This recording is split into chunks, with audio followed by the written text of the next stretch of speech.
In April of 1841, Silas Rutledge made an announcement that shocked even the coolest plantation owners in South Carolina.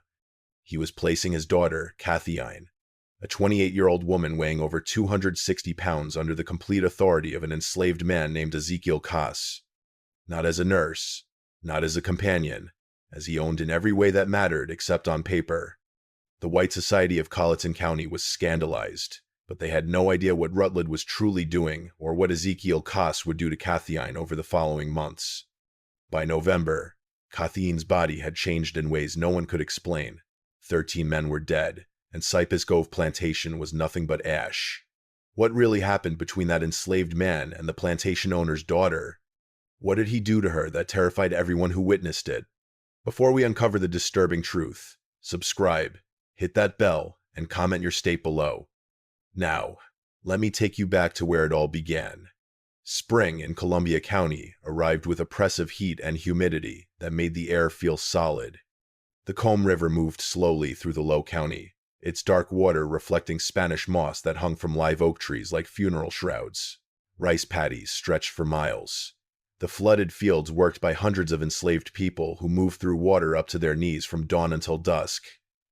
This was wealth built on suffering, prosperity extracted from human misery, all of it justified by men who convinced themselves that cruelty was simply the natural order of things. Cypress Grove Plantation sat on 800 acres of moderately productive land. Its owner, Silas Rutledge, was not quite part of the county's elite, but desperately wanted to be. He owned 58 enslaved people, which made him wealthy by most standards, but barely qualified him as mid-tier in local society. The truly powerful families owned thousands of acres and hundreds of slaves. They summered in Charleston and sent their children to universities in the North. The names carried weight that could open doors or destroy reputations with a single word. Silas had married Elizabeth Yancey in 1812, a union that brought moderate landholdings and a respected surname. Elizabeth had been a practical woman who kept meticulous records and seemed more interested in profit margins than social climbing. She died giving birth in 1813 to a daughter christened Kathleen. For 28 years, Silas raised Kathleen alone while focusing his energies on gaining entry to the inner circles of county power. He was a tall man, thin in the way of people who forget to eat when consumed by obsession. His hair had gone gray prematurely, giving him a severe appearance that matched his cold temperament. In business, he was known for being shrewd, but honorable enough, the kind of man who would drive hard bargains but keep his word. His daughter Kathleen had grown up isolated, educated by tutors, never quite belonging anywhere. By 1841, she was 28 years old and weighed nearly 260 pounds. Her body was swollen from years of medications prescribed by doctors, who diagnosed her with hysteria and female nervous disorders. She suffered violent fits where she would scream and throw objects. She had attacked her father with a letter opener the previous year, leaving a scar across his left hand. The white society of Colleton County whispered about he with false sympathy. Poor Silas Rutledge, burdened with a mad daughter. What a shame. She had been such a petty child. None of them knew the truth. None of them knew what Kathleen had witnessed when she was 12 years old, or that her madness was not madness at all, but a rational response to living with monsters. The letter arrived on April 7th, delivered by Private Cooey. Silas opened it in his study, expecting business correspondence. Instead, he found 3 pages on expensive paper sealed with red wax bearing a symbol he recognized immediately. A scythe crossed with wheat stalks, the mark of the Brethren of the Harvest. The Brethren, 13 men who gathered in darkness to perform rituals they believed strengthened the land, though blood sacrifice. They mixed old European traditions with beliefs borrowed from enslaved people who understood spirits and power. They believed the strong we meant to consume the weak, literally when necessary. Silas had been initiated in 1822. He had attended perhaps 40 gatherings over 19 years, participating in rituals that ranged from disturbing to monstrous. The letter informed him he was in debt. $12,000 borrowed over years of gambling losses and failed investments, an impossible sum. Repayment would equi selling most of his land and all his slaves, destroying everything he had built. But the let offered an alternative, a demonstration of commitment, farm members in difficult positions.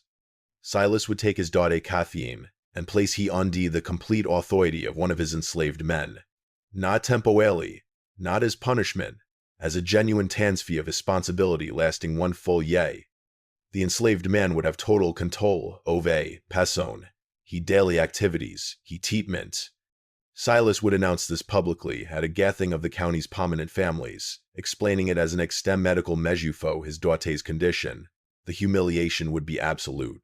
In a society where white women were supposedly precious and protected above all others, Silas would be declaring his daughter worth less than his property.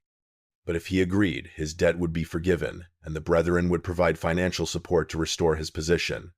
Silas sat in his study for hours that night. He thought about his options. Bank up to sea would destroy him completely.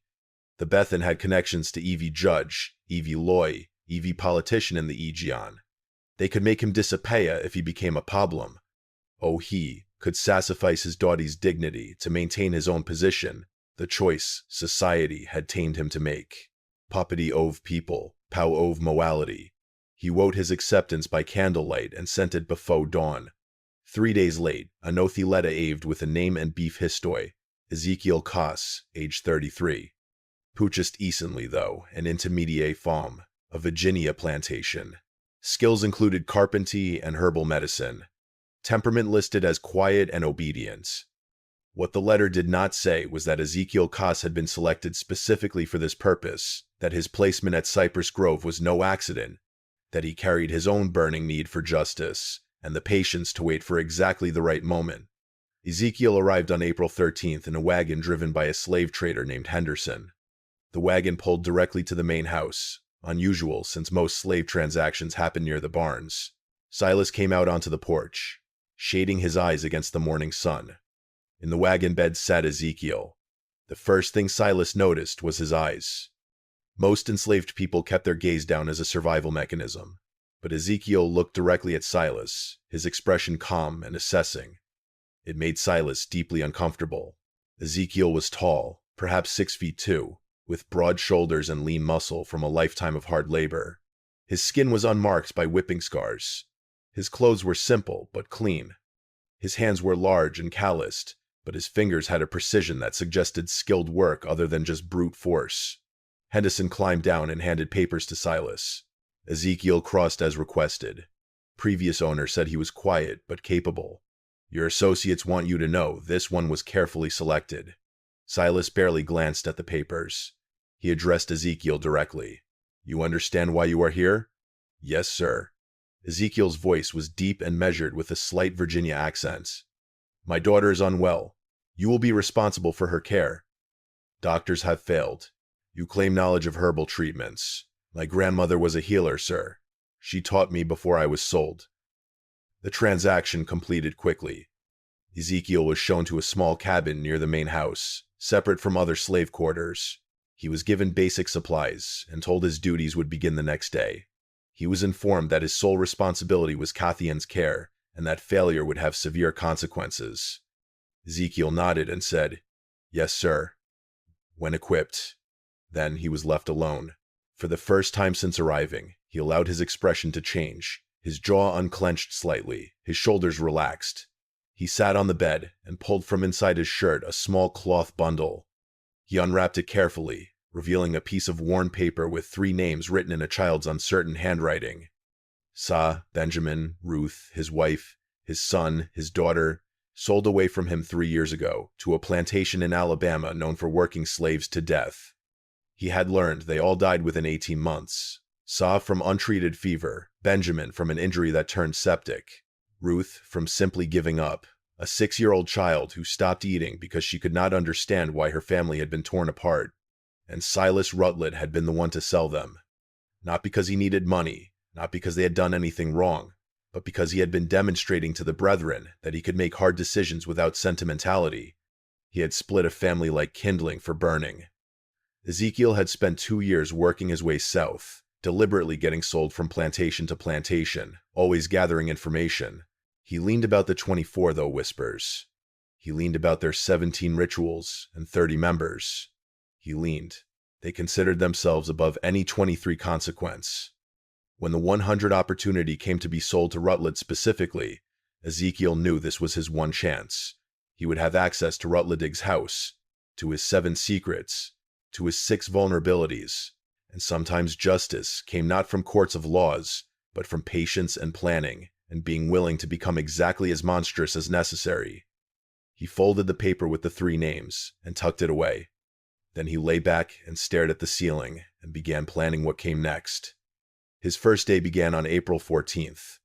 A house slave named Judith, middle-aged with graying hair, brought him to Catherine's room on the 2nd floor. She knocked reluctantly. "Miss Catheyne, your father has brought one person to help with your treatments." A crash came from inside, something heavy hitting the wall. Then Catheyne's voice, slurred but venomous. "I do not want more treatments. Send him away." Judith looked at Ezekiel with sympathy. "She has bad days. This is one." Ezekiel opened the door and stepped inside, closing it before Judith could follow. The room was large, but dark, heavy curtains drawn. The air was stale, smelling of unwashed bedding and something else. The sweet old smell of mercury. Books scattered across the floor, a shattered picture against the wall, clothes everywhere. Catheyne sat in a chair by the cold fireplace, wrapped in a stained dressing gown. Her dark hair hung loose and tangled. Her face was puffy, eyes unfocused. Her hands trembled continuously on the chair arms. She looked at Ezekiel with confusion, then fear, then anger. "Who are you?" I said. "No more doctors. I am not a doctor, miss. My name is Ezekiel. Your father asked me to help you." "Help!" She laughed harshly. "That is what they all say. Help, treatment, medicine. They mean poison. They mean chains. They mean silence." She stood, suddenly swaying. "I know what this is. He is punishing me again for remembering, for speaking, for refusing to forget." Ezekiel stood still, non-threatening. "What are you supposed to forget?" The question caught him off guard. His angst flickered to something more vulnerable. "You do not know." "I know nothing, miss. Only that your father says you are unwell." Catherine studied him intently, as if really seeing him for the first time. "You are not from here." "Virginia, originally, miss. Do you know what happens in this house? What they do in the cellar?" Ezekiel's pulse quickened, but he kept his expression neutral. "I do not know what you mean." "Leah. No heat in it. Just exhaustion. Everyone lies. It is easier than to." She sat heavily. "Leave me alone. Tell my father his newest torment failed." But Ezekiel moved to the window and drew open the curtains. Sunlight flooded in. Catheyne cried out, covering her eyes. "When did you last go outside, miss?" "I cannot walk that far. I'm too weak." "When did you last eat without vomiting a minute?" "The medicine is necessary. Doctors say so." "What if the doctors are wrong?" His hands came down from his eyes. She stared at him with hope and too mixed. "What did you say?" Ezekiel turned from the window. This was the moment. The first card played. I said, "What if the doctors are wrong? What if everything you have been told about your condition is designed not to help you, but to keep you controllable? What if your father has been poisoning you for years, to ensure you never become well enough to speak about what you saw?" Absolute silence. Catherine's eyes went wide, her trembling hands stilled. For 30 seconds, she just sat there, her mind working. When she spoke, her voice was different, clear. "He told you." "You father told me nothing, miss. But I have eyes. I know mercury poisoning. I know long-term laud use. Healthy women do not become like this without someone working hard to make them that way. Why would you say this?" Suspicion crept back. "This is a tick. You are testing me. I am telling you, I can help you become truly well, clear-minded, strong enough to walk out of this room. But it will not be easy. Your body has been dependent on those medicines for years. Stopping will be painful. You will feel worse before better, and you father will not approve." "Then why would you do it?" Ezekiel met the eyes.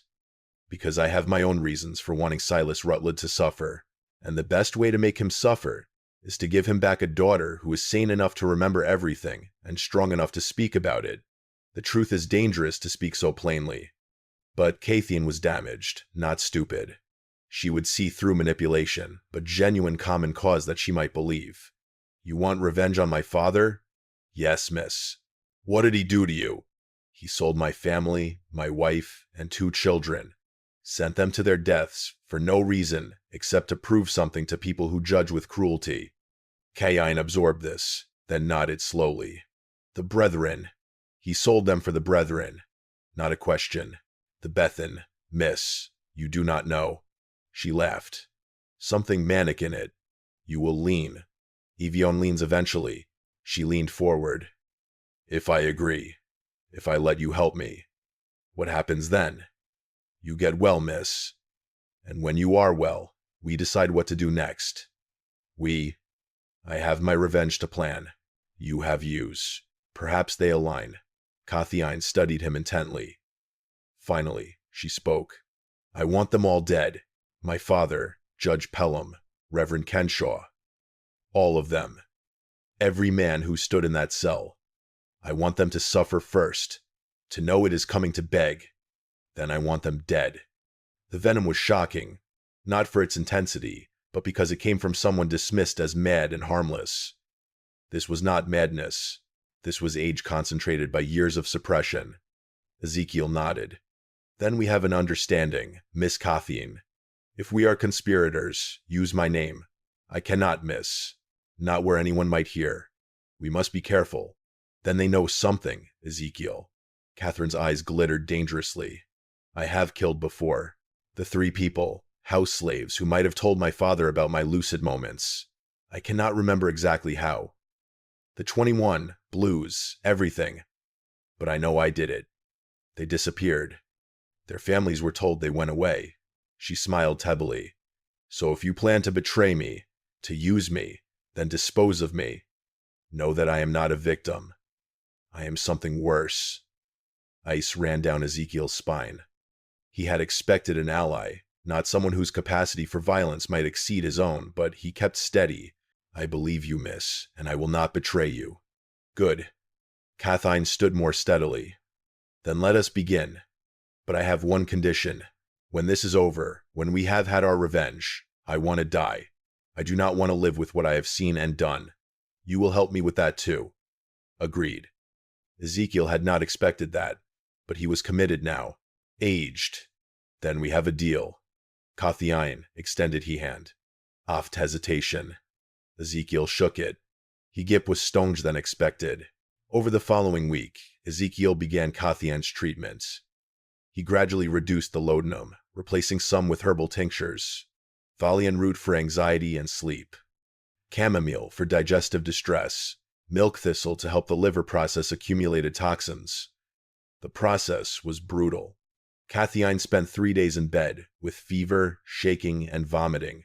Ezekiel stayed with her holding a basin while she was sick, wiping her face with cool cloths, speaking quietly just to remind her she was not alone. When the worst passed, she was weak but clearer than she had been in years. The constant tremor decreased. Her speech was less slurred. She could focus on reading. Then, 1 week began. Ezekiel had the walking shot distances, at first from the room to the hallway and and back.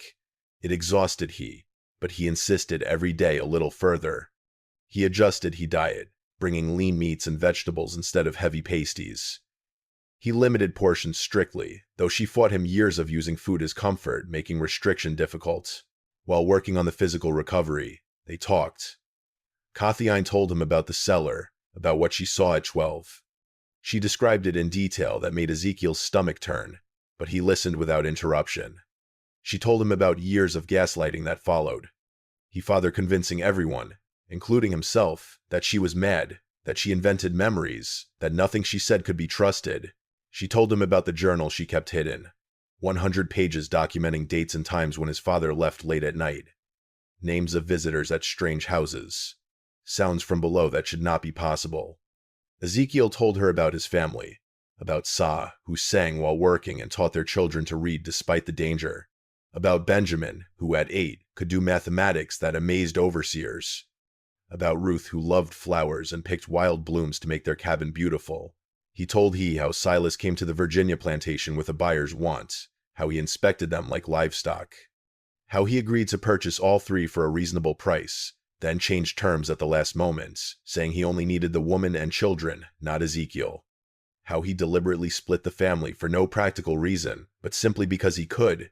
He smiled when he did it. Ezekiel said quietly, That is what I remember most. My son crying, holding my leg, begging.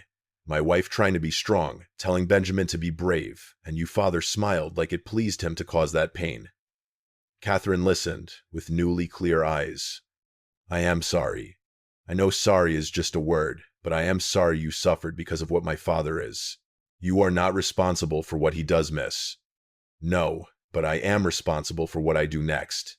And I promise you, Ezekiel, he will pay for what he took from you. They will all pay. The formal announcement was scheduled for April 29th. 41 people gathered in the Cypress Grove dining room for what invitations described as an important family announcement. The county's elite arrived in carriages.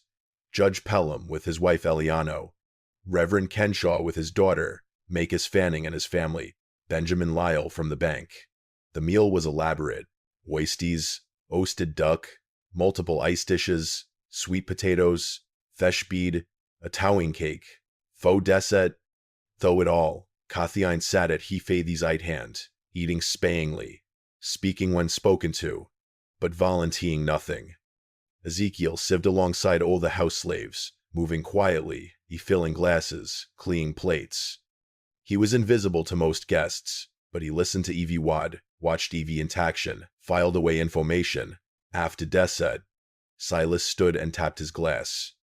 Becomes oysters, roasted duck, multiple ice dishes, sweet potatoes, fresh bread, a towering cake for dessert. Though it all, Catherine sat at her father's right hand, eating sparingly, speaking when spoken to, but volunteering nothing. Ezekiel served alongside other house slaves, moving quietly, refilling glasses, cleaning plates. He was invisible to most guests, but he listened to every word, watched every interaction, filed away information. After dessert, Silas stood and tapped his glass. Corrected to. Oysties becomes oysters, roasted becomes roasted, fesh becomes fresh, towing becomes towering, spangly becomes sparingly, volunteering becomes volunteering, Evie becomes every, other becomes other, filling becomes refilling, cleaning becomes cleaning, intaction becomes interaction, aft becomes after, Cathiine becomes Catherine, fathies becomes fathers, it becomes right. Thus, oysters, roasted duck, multiple ice dishes, sweet potatoes, fresh bread, a towering cake for dessert. Though it all, Catherine sat at her father's right hand, eating sparingly, speaking when spoken to, but volunteering nothing. Ezekiel served alongside other house slaves, moving quietly, refilling glasses, cleaning plates. He was invisible to most guests, but he listened to every word, watched every interaction, filed away information. After dessert, Silas stood and tapped his glass. My friends, thank you for joining us. As you know, Cathiine has been unwell for years. We tried every treatment, doctors from Charleston, a specialist from Philadelphia. Nothing helped until recently. He gestured toward Ezekiel. 2 weeks ago, I brought in Ezekiel, who has knowledge of herbal medicine. As you can see, Cathiine is much improved. Cleared, calm, more herself than in many years. Polite murmurs around the table. Cathiine kept her expression neutral, though Ezekiel saw her hands gripping the napkin beneath the table. This improvement, Silas continued, has led to a difficult decision. Cathiine requires ongoing care more intensive than our household can provide. After much consideration, I've decided Ezekiel will assume full responsibility for my daughter's welfare. He will have complete authority over her treatment, daily activities, and living arrangements, effective immediately. The atmosphere changed tone. Confusion now. Several guests exchanged glances. Miss Pelham's face registered shock. Makis Fanning spoke up. Silas, I do not understand. You are placing your daughter under a slave's care permanently. I am placing her with someone who succeeded where others failed. My daughter's health is more important than social convention. But, surely, Reverend Kenshaw interjected carefully. The option is one of the options. A companion, a nurse, someone more appropriate. Silas's expression hardened. I have made my decision. Cathiine agrees. Do you not, daughter? All eyes tuned to Catherine. This was the moment she could refuse, could expose everything, could bring it all crashing down. Instead, She smiled, small, controlled, revealing nothing. I trust my father's judgment. Ezekiel has been kind, and his treatments help. I am content with this arrangement. Perfectly delivered. But Ezekiel saw what others did not. Saw he knuckles white on that napkin. Saw the flash in he eyes, promising violence. She was playing the equal role, the obedient daughter. But inside, she was seeming. The evening passed in awkward conversation. Some guests left Ely. Othez stayed to speak with Silas privately, asking questions they did not want public. Ezekiel caught fragments. I am content with this arrangement. Perfectly delivered. But Ezekiel saw what others did not. Saw he knuckles white on that napkin. Saw the flash in he eyes, promising violence. She was playing the equal role, the obedient daughter. You Satane, this is wise. What will people say? The Bethan will not approve of this, becoming public. That last from Judge Pelham, spoken low near the study. Silas's response was too quiet to hear, but whatever he said made Pelham nod and clap his shoulders. By midnight, all guests had departed. Cathiine retired to her room. Silas went to his study. Ezekiel helped with cleanup, then made his way upstairs. He knocked softly on Cathine's door. Come in. She sat by the window, still in her dinner dress, looking out at dark grounds. How are you feeling, miss? I want to burn this house down with everyone in it. But we must be patient. Is that not what you tell me? Yes, miss. I agreed, because I want them to feel secure. I want them to think this is just my father's eccentricity. How are you feeling, miss? I want to burn this house down with everyone in it. But we must be patient. Is that not what you tell me? Yes, miss. I agreed, because I want them to feel secure. I want them to think this is just my father's eccentricity. I want them to forget about me while we work. She turned to look at him. Did you see their faces? The disgust, the pity. They think I am pathetic. They have no idea what we are planning. And what exactly are we planning, miss? Cathiine moved to the desk and pulled out a wooden box. Inside were papers covered in the handwriting. I have been documenting everything I remember for years. Dates, names, ritual descriptions coded so it looks like nonsense if found. But I can decode it. We have enough to destroy 20 men. And will anyone believe us, miss? A woman easily a covered femme madness and an enslaved man. No. Which is why we need proof. They cannot dismiss. Real physical evidence. She pulled out one specific page. I know where they keep their records. The Brethren maintains a ledger of all activities, every ritual, every sacrifice, every member's participation. It ensures everyone is equally guilty. We have enough to destroy 20 men. And will anyone believe us, miss? A woman easily a covered femme madness, and an enslaved man. No.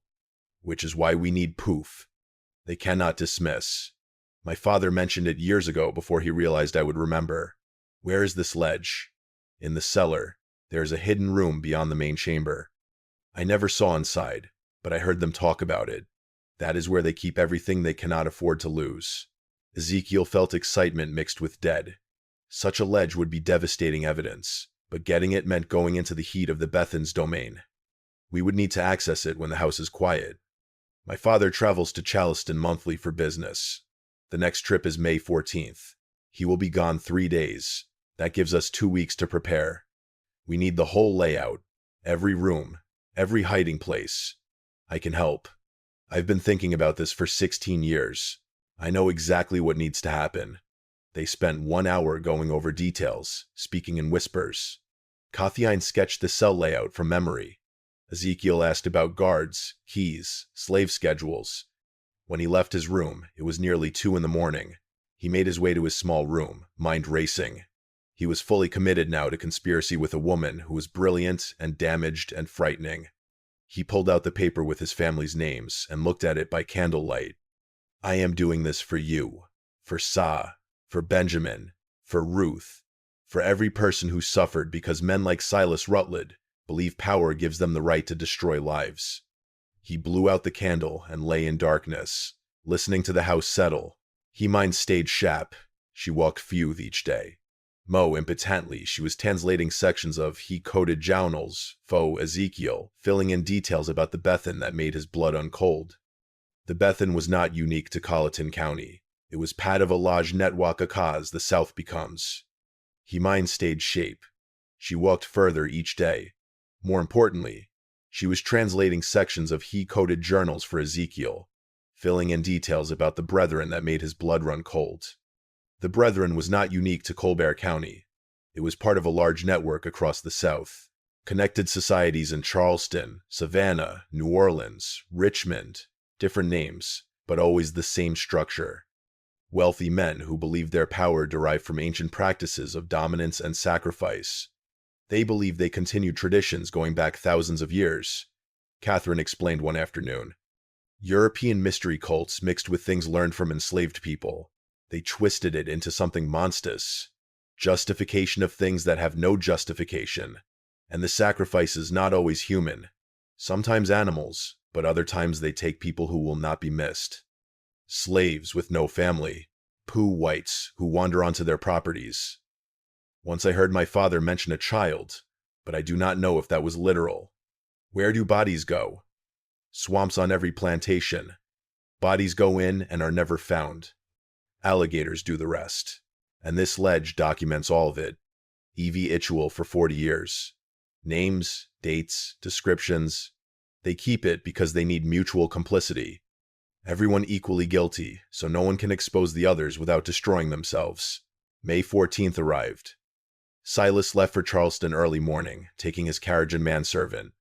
He would stay with associates, attend to business, expected back evening of May 16th. That gave them almost 3 full days. They waited until nightfall before moving. The house settled into evening routine. By 10, the main house was silent. They met in Cathy's room. She had changed into simple dak clothes, allowing freedom of movement. I pulled back tightly. She looked like someone preparing for battle. "Are you certain, miss?" "I have never been more certain." "Let us go." The cellar entrance was in the kitchen behind the pantry. The door looked like wall paneling, but pressed right. It clicked open, revealing narrow stairs descending into darkness. The smell hit immediately. Damp earth and old smoke and something organic and rotten. Cathy noticed his reaction. "You get used to it. I wish I could say you stopped smelling it, but I would be lying." They descended carefully. Ezekiel carrying a shuttered lantern, providing minimal light. The sties, wee steep in one, wood-seeking. After 20 steps, they each bottom. The cellar was larger than expected, easily 30 feet square, with low ceilings supported by thick beams. Flue was packed earth, walls lined with stones, weeping moisture. At center was what Cathy called the altar, though now it looked like just a heavy wooden table. But dark stains on its surface, and grooves carved in edges, told their own story. Around the room were candle holders, clay jars sealed with wax, wooden boxes, a sack holding black obies with crimson rim. Along one wall, shelves containing books and papers. Cathy moved with certainty of someone following a memoized map. She led Ezekiel to the far wall where stone seemed solid, but she pressed one particular stone and something clicked. A section swung inward, revealing another chamber. This room was small, 10 feet square, and here the brethren kept its secrets. The ledge sat on a wooden stand in the center, massive 2 feet tall and 18 in wide, bound in dak leaf with metal clasps. Next to it, wee small journals. On the walls, wee shelves containing jars. Ezekiel refused to examine too closely. Cathy whisked, pointing. "That is what we need." Ezekiel moved to the stand and opened the book carefully. Pages were thick parchment, covered in meticulous handwriting. Names and dates going back to 1800. Ritual descriptions written in clinical detail, like scientific experiments rather than atrocities. He began reading, and with each entry, his horror deepened. These men had not just committed occasional violence. They made it systematic. Regular gatherings every 6 weeks, rituals timed to agricultural cycles, believing blood-fed land. They had killed at least 37 people over the years, probably more. Mostly enslaved people, but also poor whites, indigenous people, anyone vulnerable, and notes about consumption. They had not just killed, they had eaten. Pieces of victims prepared specific ways consumed during ritualistic meals they believed transferred power. Dead God, Ezekiel whispered. This is worse than I imagined. I tried to tell you. Catherine's voice was flat. I watched them when I was 12. I watched them cut pieces from that woman on the altar. I watched my father raise a goblet and drink. Then I spent 16 years being told I was insane, that I imagined it all. But I knew. I always knew. Ezekiel tuned pages looking for entries about his family. He found them in October 1838. 3 lines. Purchased family unit from Virginia. Woman Sa. Children Benjamin and Ruth. Separated from one male to demonstrate resolve. Sent to Alabama contact. Payment received. The 3 lines. That was all his family's destruction needed. We need to take this, Ezekiel said, voice tight with age. No, Cathyine's hand on his arm. If we take it now, they will know immediately. We need to copy the most important entities first. She was right, but Ezekiel wanted to burn everything. But revenge required patience, required being smarter than the enemy. They spent 3 hours working. Cathyin had bought paper and ink. She copied entries about specific rituals, focusing on ones, naming current members. Ezekiel documented victims, creating a list of names and dates that could potentially be cross-referenced with other records. Exhausting work made worse by the content. Several times Ezekiel had to stop, hands shaking too badly. Once Catherine left the chamber entirely, overcome by memories. But slowly, methodically, they built their case. Page after page of evidence. They were so focused, neither heard footsteps on the cellar stairs. First indication something was wrong was when light flared in the outer chamber, lantern light much brighter than their single lamp. Ezekiel looked up sharply, blood going cold. Silas Rutledge stood in the doorway, flanked by 2 other men. Behind them, at least 4 more figures in the main cella. I must admit, Silas said calmly, I am impressed. I did not think you would find the inner chamber. Cathyin stood slowly, placing herself between her father and Ezekiel. You were supposed to be in Charleston. I was supposed to be, but I never trusted your 100% miraculous recovery. So I made arrangements. I left this morning, yes, but I returned this afternoon and watched the house all evening, waiting to see what you would do. He stepped into the chamber, the 2 men blocking the exit. Did you really think I would not anticipate this? That I would not prepare for the possibility you might remember, might seek revenge? You have been poisoning me for 16 years. Cathyine's voice steady, despite everything. And you expect me to simply accept that? I expect you to understand it was necessary. You saw something you should not have, a child. You could not understand. I could not allow you to destroy everything. I was 12, and I watched you murder a woman and eat her flesh. That was not fear, Father. That was a reasonable response to witnessing evil. Evil? Such a simple word. Silas moved further into the room, eyes moving between Catherine and Ezekiel. And you, using my daughter to get to me, filling her head with ideas of revenge. Ezekiel said nothing, calculating distances and odds. 7 men against 1, with Cathyin in no condition to fight. The situation looked hopeless. Silas seemed to read his thoughts. Do not do anything foolish. I do not want to hurt either of you. Not permanently. But I cannot have this rebellion continuing. He gestured to the men behind him. Bring them upstairs. We need to discuss what happens next. They were taken to Silas's study and locked inside together.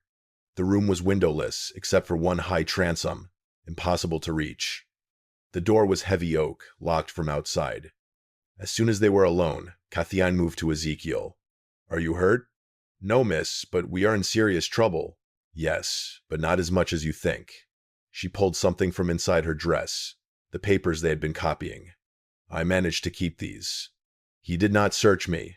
Too confident. That will not help if we are dead. We are not going to die, not tonight.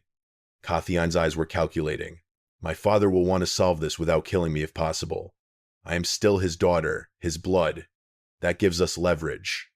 Over the next 1 hour, they heard arrivals, voices in the hall, men gathering, the brethren was assembling. Finally, the door opened. Macus Fanning stood 3, face grim. They are ready for you. Come peacefully, and you will not be harmed. They were led down to the cellars again. This time, the main chamber had been transformed. All 13 Bethan members present, dressed in ritual robes. Candles burned in every holder. The altar was draped with crimson cloth. 13 chairs arranged in a perfect circle, all occupied except Silas's at the altar's head. Ezekiel and Catherine were positioned in the circle's center, forced to stand facing Silas. The other members watched with expressions ranging from curiosity to hostility. Silas removed his hood. "Both of the harvest. Thank you for coming on short notice. We face a crisis. My daughter and he associate discovered our inner chamber. They saw the ledge. They were copying entries when I interrupted them. Judge Pelham spoke up. Then they must be silenced permanently. This is not complicated. I disagree." Silas held up one hand. "My daughter is blood. I cannot simply dispose of her without exhausting other options. And the man represents an opportunity." "What opportunity?" Reverend Kenshaw asked. "To test something I have long believed, that a person can be drawn into our work, though their own actions, if framed correctly." Silas turned to Ezekiel. "You want revenge on me. You want to destroy me for what I did to your family. I understand that. But what if I offered you a different kind of revenge, a more meaningful one?"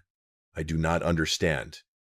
Ezekiel said carefully, "I am offering you membership, not as an equal. The Brethren does not accept men of color as full members, but as an associate. You would attend our gatherings, participate in rituals, and in exchange, I would give you what you want most. My family is dead. You cannot give me what I want." "No, but I can give you revenge against the people who killed them. The plantation owner in Alabama who worked your wife and children to death. His name is Edward Gaines. He is not part of the 78. He has no protection from us. If you join us, prove your loyalty. I will give you 100 resources to destroy him. Money, information, whatever you need to make him suffer as you have suffered." The offer hung in the air, obscene in its calculation. Join the men who destroyed his family to get revenge on another monster. And if I refuse, then you and Cathiine both die tonight. Your bodies go into the swamp. No one will ever know what happened. The papers Catherine was copying will be burned. He journals destroyed. Everything continues as it always has. Silas spread his hands. "But if you accept, you live. Cathiine lives. You get you revenge. All it costs is you soul." Ezekiel looked at Cathiine. His face was pale, but she gave him the slightest shake of he head. "Do not do it. Whatever happens, do not become them." But Ezekiel was thinking about accepting, about getting inside the A organization, about gathering more evidence, about buying time. He looked back at Silas and Cathiine. What happens to he? She returns to he room, resumes he medications, forgets what she has seen. The alternative is she dies alongside you. "No." Catherine's voice cut across the chamber. "I will not forget again. I will not be silenced. Kill me if you must, Father, but I will not pretend I do not know what you are." Silas's expression hardened. "Then you have made your choice. Wait, let he leave this house, leave South Carolina, give he money to start over. If you do that, I will join you." Several Brethren members shook their heads. "Let he leave this house, leave South Carolina, give he money to start over. If you do that, I will join you." Several Brethren members shook their heads, but Judge Pelham spoke. "The boy makes a point. The girl is already broken. Even if she spoke, who would believe him? But a man willing to join us to be complicit, that is valuable. That proves our power extends even to those who hate us." Silas considered. Finally, he nodded. "Very well. Cathiine will be sent nothing. I have associates in Philadelphia who will take her in. She will be given a new identity and stipend to live on, but she can never return to South Carolina, never contact anyone from her old life. She will be dead to everyone here." "Agreed. Then we have a bargain." Silas turned to the others. "Cathiine leaves tomorrow. Ezekiel's initiation will be in 3 weeks at the next regular gathering. Until then, he remains at Cypress Grove under watch. Then we have a bargain." Silas turned to the others. "Cathiine leaves tomorrow. Ezekiel's initiation will be in 3 weeks at the next regular gathering. Until then, he remains at Cypress Grove under watch. If he tries to escape or contact anyone, the deal is void and both die." Understood? Ezekiel nodded. Kathiine looked like she wanted to argue, but Ezekiel caught her eye and shook his head slightly. Trust me. Kathiine left the next morning. A closed carriage took her away at dawn. Ezekiel watched from his cabin window as it rolled down the long drive and disappeared into the trees. She had not been allowed to say goodbye. He had not been allowed to speak with her after the confrontation in the cellar. But as she had been escorted to her room the previous night, she had looked back at him once, and in her eyes, he had seen something that gave him hope. She understood. She knew he had not truly succeeded. She knew this was strategy, not defeat. The question was whether she would actually go to Philadelphia or whether she had her own plans. The 3 weeks that followed were the longest of Ezekiel's life. He was kept under constant watch. 2 overseers followed him everywhere. He was not allowed to leave the plantation grounds. He was given menial work to keep him occupied, meaningless tasks that accomplished nothing but filled time. But he was also given access to the main house, to the study where Silas kept his papers, to the cellar where the next gathering would take place. They were watching him, yes, but they were also testing him, seeing if he would try to escape, seeing if he would attempt sabotage. Ezekiel did neither. He played the role of defeated man who had made a pragmatic choice for survival. He was quiet, obedient, asked no questions, caused no problems. But he was observing everything, learning the routines of the house, noting which slaves could be trusted, which overseers were cruel, which family members visited regularly. He was building a mental map of how everything worked, looking for weaknesses, and at night, alone in his cabin, he thought about what was coming. His initiation would require participation in their rituals. They would test him. They would want to make him complicit in something horrible, so he could never expose them without destroying himself. He thought about how far he was willing to go, what lines he would not cross, even for revenge, whether there was any act so terrible that justice did not justify it. He did not have good answers to those questions. On June 2nd, the night before his initiation, Silas came to his cabin. It was late after midnight. Ezekiel woke to knocking and opened the door to find his own standing there alone. "May I come in?" Ezekiel stepped aside. Silas entered and looked around the space room.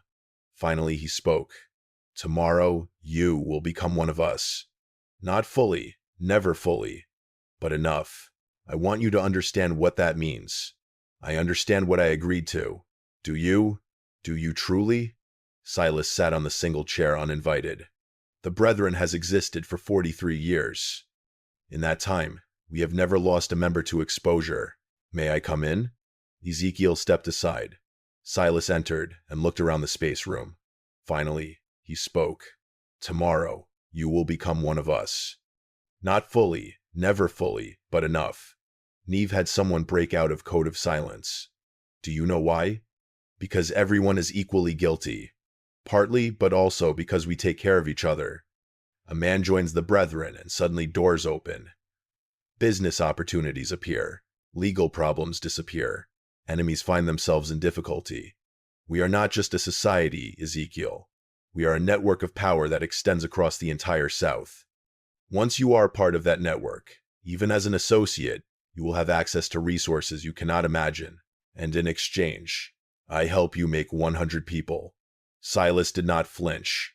In exchange, you help us maintain the natural order, the strong over the weak, the powerful over the powerless. That is how the world has always worked. We simply acknowledge it and use it to our advantage. You killed my family to demonstrate your commitment to that ode. I did, and I would do it again because sentiment is weakness. Love is weakness. The moment you allow yourself to care more about individuals than about power, you have already lost." Silas leaned forward. "But he is what I want you to understand. You family is dead. Nothing you do will change that. But you can ensue the deaths meant something. You can use the POW, the Bethanoffs, to prevent oath families fam suffering the same fate becomes. But he is what I want you to understand. You family is dead. Nothing you do will change that. But you can ensue their deaths meant something. You can use the power the Brethren offers to prevent other families from suffering the same fate. You can work from inside our organization to make changes, to push for less brutal treatment of slaves, to advocate for better conditions. You will have a voice at our table that is worth something. It was almost convincing, almost. The idea that Ezekiel could become some kind of force from within, using his position to help others. But he knew it was a trap, a rationalization. The moment he participated in their rituals, he would be compromised. But he is what I want you to understand. You family is dead. Nothing you do will change that. But you can ensue the deaths meant something. You can use the POW, the Beth-and-Offs, to prevent other families from suffering the same fate becomes. But he is what I want you to understand. You family is dead. Nothing you do will change that. But you can ensue their deaths meant something. You can use the power the Brethren offers to prevent other families. If the moment he accepted the 100% power, he would be counted by it. Why are you telling me this? Ezekiel asked. Because I want you to succeed. Because having you as an ally is more valuable than having you as an enemy. Because I killed your one family, but I do not want to kill you. Suffering the same fate. Silas stood. Tomorrow night, you will be asked to do something difficult. Something that will test whether you truly commit to this path. I am telling you now, whatever you are asked to do it. Do not hesitate. Do not show weakness, because if you fail the test, both you and Cathiine die. Yes, I know she is not really in Philadelphia. I know she is hiding somewhere planning her own revenge. But I have people watching for her. The moment she surfaces, if you have not proven yourself, she will be found and killed. Do you understand? Ice flooded though Ezekiel. Cathiine was alive, but she was in danger. And his actions tomorrow would determine whether she lived or died. I understand, he said quietly. Silas nodded and left without another word. Ezekiel sat alone in the one cabin, thinking about the impossible position he was in. He had to participate in something monstrous tomorrow. Had to prove himself to monsters. Had to become complicit in evil, or he had to find another way. A third option that neither Silas nor the Brethren anticipated. He pulled out the paper with his family's names, looked at them in the moonlight coming through the window. Forgive me, he whispered, for what I'm about to do, for what I have to become. I promise you, it will not be for nothing. The gathering began at midnight on June 3rd. Ezekiel was brought to the cellar by two Brethren members, who stripped him to the waist and tied his hands behind his back. They led him down the stairs into the candle-lit chamber where all 13 members waited in their robes. Silas stood at the altar's head. Both of the harvest. Tonight we conduct an initiation unlike any in our history. We bring into our circle a man who has every reason to hate us. A man who has lost everything because of what we represent. We do this to prove that our power extends even to our enemies. That anyone can be brought into the fold if the price is right. He gestured, and two more Brethren members brought forward a figure bound and gagged, struggling weakly. They placed the person on the altar and stepped back. It was a young woman, enslaved, maybe 18 or 19 years old, terrified. This is your test, Ezekiel. Silas said to join us. You must participate in our ritual. You must take the knife and make the first cut. You must prove that your desire for revenge against Gaines is stronger than your moral objections to our methods. If you refuse, you die here tonight. If you accept, you become one of us, and we help you destroy the man who killed your family. The other Brethren members began chanting low rhythmic sounds in a language Ezekiel did not recognize. The candles flickered, shadows danced on the walls. Silas held out a knife. Long blade, wickedly shaped handle wrapped in leather. Take it. Make the choice. Ezekiel looked at the woman on the altar. She was crying, trying to scream though the gag. His eyes found his. And in them he saw every enslaved person who had ever suffered at the hands of people like the Bethan. He saw Sa, Benjamin, Ruth. He saw himself. He looked at the knife, at Silas, at the 13 men watching to see what he would do. This was the moment, the point where he would either become a monster or die existing. But there was a third option, one he had been planning for 3 weeks, one that required perfect timing and absolute commitment. He took the knife. The Brethren members nodded approvingly. Silas smiled. The chanting increased in intensity. Ezekiel stepped toward the altar. The woman's eyes went wide with terror. He raised the knife, and then he moved not toward the woman, toward the nearest Brethren member. The knife flashed in the candlelight and buried itself in the man's throat before anyone could react. Blood spayed. The man collapsed. Ezekiel grabbed the fallen member's one, pulling it off in one motion. He threw it over the nearest candles, plunging half the room into darkness. Chaos erupted. He moved, though, the confusion, like violence incarnate. Years of age focused into action. He grabbed another man, using him as a shield as someone swung at him. Threw the body into two more members, tangling them. Kicked out at a knee, head bone crack. Grabbed a candle holder, and smashed it into a face. The brethren were powerful men, but they were not fighters. They were soft, privileged, used to others doing violence for them. Ezekiel was none of those things. He fought toward the altar where the woman lay. Grabbed her, cut her bonds with the knife he had somehow kept hold of. "Run!" he shouted up the stairs. "Run!" She scrambled off the altar and fled. Ezekiel turned back to face the remaining brethren members, 7 of them still standing, blocking the stairs. "You have made a terrible mistake," Silas said, his voice steady despite the carnage. "You have killed yourself and Cathiine both." "Maybe," Ezekiel said, "but I will take as many of you with me as I can." What he did not know was that above them in the main house, Cathiine had returned. She had never gone to Philadelphia. She had been hiding in the slave quarters, waiting, planning, gathering allies among the enslaved people of Cypress Grove. And when she heard the commotion from the cellar, when she saw the young woman burst from the kitchen screaming, she knew it was time. The reckoning. Cathiine had spent 3 weeks recruiting. She had moved from plantation to plantation, under cover of darkness, speaking to enslaved people she had known her whole life, people who had watched her grow up, who had suffered under her father's ownership. She told them about the brethren, about the cellar, about the rituals, and she told them that tonight was the night they could end it. 23 people came, men and women who had nothing left to lose, who had lost children to the brethren's rituals, who had watched friends disappear into the swamps, who had endured decades of brutality from men who believed themselves untouchable. They came armed with tools from the fields, axes, scythes, hammers. They came with rage that had been building for generations. When the young woman burst from the cellar, Catherine led them down. The brethren members, still trying to subdue Ezekiel, did not hear them coming until it was too late. The enslaved people flooded into the cellar like a tide. There was no mercy in what followed, no hesitation. These were people who had been told their entire lives they were property, that their suffering did not matter, that their lives had no value. Now they were proving how long those beliefs were. The brethren tried to fight. Judge Pelham pulled a pistol but was struck down before he could fire. Reverend Kenshaw begged for mercy and received none. Marcus Fanning tried to flee up the stairs and was dragged back down. Silas Rutledge, seeing everything collapse around him, tied one last desperate play. He grabbed Cathiine, pulling her to him with a knife at her throat. "Stop, stop, or I kill her." The room went still.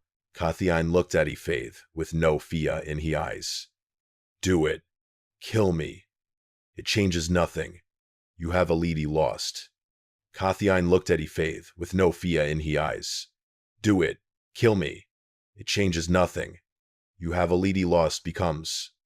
Cathiine looked at Effeminate with no fear in his eyes. "Do it. Kill me. It changes nothing. You have already lost." Translation of numbers to words is not needed as there is no number in this text, so the text remains the same. Cathiine looked at Effeminate with no fear in his eyes. "Do it. Kill me. It changes nothing. You have already lost. I can still escape. I can still. You can still. Nothing." Cathine's voice was cold. "You spent 16 years trying to break me, trying to make me forget, trying to convince me I was mad. But you failed. I remember everything, and I am going to watch you die." She dove her elbow back into his ribs with sudden vicious force. His grip loosened. She spun away, and before Silas could recover, Ezekiel was there. They faced each other, the enslaved man and the plantation owner. All the power Silas had held, all the privilege and cruelty, all the years of believing himself untouchable, none of it mattered now. "You took everything from me," Ezekiel said quietly. "My wife, my children, my life. You did it for no reason except that you could to prove something to men who valued cruelty over humanity. Please," Silas said. Just that one word, pathetic and desperate, Did my wife say please? Did my son? Did any of the people you killed in this cell? Ezekiel shook his head. No mercy. Not for you. Not ever. What happened next was brutal and final. The enslaved people made sure none of the brethren survived. 13 men who had believed themselves above consequence leaned in their final moments that power was an illusion. That cruelty always came home eventually. When it was over, Cathiane stood in the center of the cella, surrounded by bodies. She was shaking, not from fear, but from release. 16 years of age, finally given outlet. Ezekiel came to. Are you hurt? No. Are you? Minor cuts. Nothing serious. He looked around at the carnage. What do we do now? Now? Cathiane's smile was grim. Now we burn it all. The cellar, the ledge, the evidence. We destroy every trace of what happened here. But that evidence could prove what they did, could bring justice. Justice? Cathiane laughed bitterly. Ezekiel looked around. This is justice. The only kind we were ever going to get. If we try to take that ledge to authorities, what happens? We are hunted down and killed. The surviving Brethren members in other countries come for us. This only ends if everyone believes the Cypress Grove chapter died in an accident. If there is no evidence, no witnesses, no story to tell. She was right, and Ezekiel knew it. Could bring justice. Justice? Cathiane laughed bitterly. Ezekiel looked then we bun it. They spent the next 2 hours preparing. The enslaved people who had helped them left before dawn, disappearing back to their various plantations. They would say nothing. They had seen nothing. This is justice. The only kind we were ever going to get. They knew nothing. That was how survival worked. Cathiane and Ezekiel poured oil through the cella, stacked wood and kindling, placed the bodies in positions that might look like an accident if anyone investigated. Then they took the ledge and all the journals and placed them in the center of the altar. Wait, Ezekiel said. He opened the ledge one last time and found the entries about his family. He carefully tore out those pages and folded them, placing them inside his shirt, for them, so they are not forgotten. Cathiane nodded. Then she took a candle and held it to the oil-soaked wood. The fire caught immediately. Within minutes, the cellar was ablaze.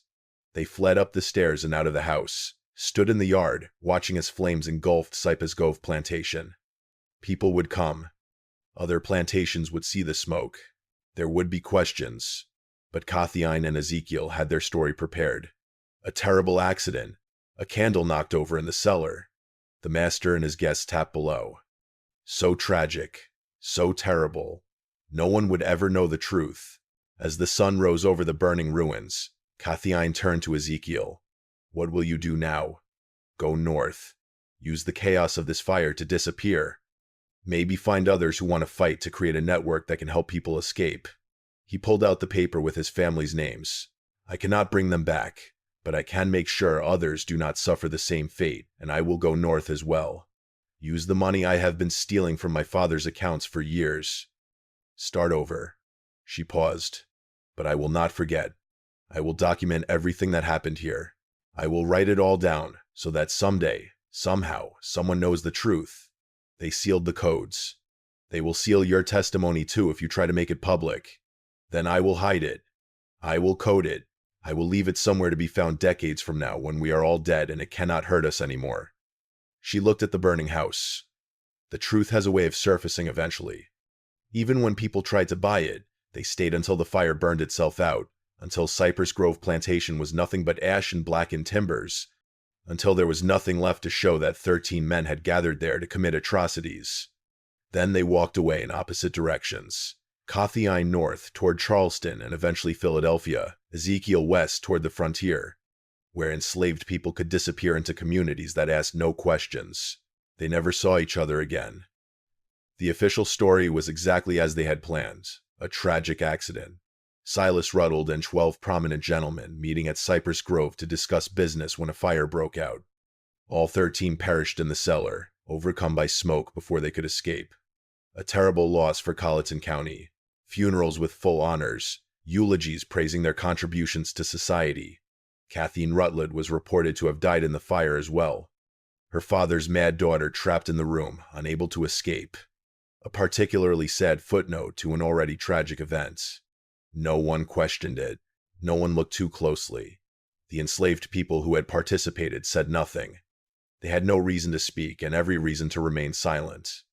Most were sold within months to different plantations as Cypress Grove was liquidated. They scattered across South Carolina and beyond, carrying their secret with them to their graves. Years passed. The ruins of Cypress Grove were eventually demolished. The land sold, new buildings constructed. Life moved on as it always does, covering over the past with the present. But whispers persisted. Stories told in slave quates late at night about the plantation the Masty's Bund. About the night justice came to men who thought themselves untouchable. About the woman and the man who made it happen. The stories changed, with each telling becoming legend, becoming myth. But the remained. That cruelty had consequences. That power was not absolute. That sometimes the powerless found their power. In 1863, during the Civil War, Union troops occupied the area where Cypress Grove had stood. They found evidence of old tunnels beneath the property, found bones in the nearby swamp, found markings on trees that suggested ritual sites. But the war moved on, and no one had time to investigate further. In 1971, during demolition work, a journal was found sealed in a wall. It detailed everything: names, dates, rituals, victims. But, as Cathyain had predicted, it was coded. And before anyone could fully decode it, the journal vanished from county records. Some say it was destroyed. Others say it was taken by descendants of the Bethan families protecting their ancestors' secrets. A few believe it still exists somewhere, waiting to be discovered when the time is right. What is known is this: 13 prominent men died in a fire in 1841. Cathyain Rutledge disappeared shortly afterward, though no body was ever confirmed found. An enslaved man named Ezekiel Koss was reported sold to a plantation in Alabama, but no record of the transaction exists. And for years afterward, stories circulated among enslaved communities about a network helping people escape, led by a man who had faced the monster and won. Whether those stories were true or just wishful thinking, no one can say for certain. But sometimes truth lives not in official records, but in the stories people tell, in the memories they keep, in the justice they remember, even when history tries to forget. This mystery shows us that power built on cruelty is never as solid as it seems, that secrets kept in darkness eventually find light, that the people deemed powerless often hold the most dangerous power of all: the power of witness, the power of memory, the power of refusing to forget. What do you think of this story? Do you believe everything was revealed? Do you think that journal still exists somewhere waiting to be found? Leave your comment below. If you enjoyed this tale and want more dark historical mysteries like this, subscribe to Faith and Mystery, hit the notification bell so you never miss a story, and share this video with someone who loves mysteries that blur the line between history and who. These stories need to be remembered. These voices need to be heard. See you in the next video.